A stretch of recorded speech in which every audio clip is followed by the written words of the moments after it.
Okay, I would like to invite Madame Vandenbeld. You have the floor for 2 minutes and a half, please.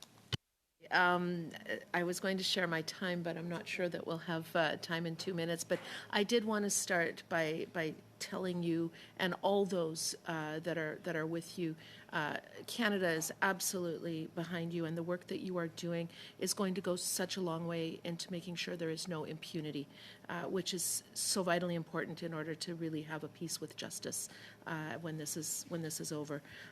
So thank you for what you're doing. I noted, though, that my concern is that you mentioned, for instance, that there's a pretext that Russia is saying this is for evacuation, that this is for the children's protection.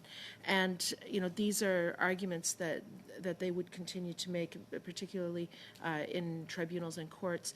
How can you document enough to be able to show it's systemic, not individual crimes, but to be able to show that there is a deliberate, systemic, purposeful reason for doing these crimes?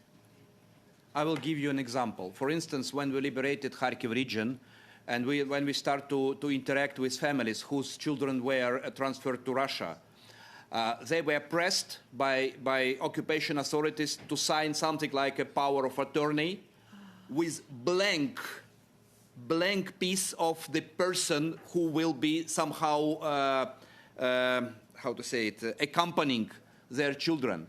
And they even don't know where their children were transferred. So we have a lot of such cases, and we documented all of them. So this is only one example how they treat it. From the point of view of international humanitarian law, they should unconditionally return back all Ukrainian citizens, including children, to Ukraine.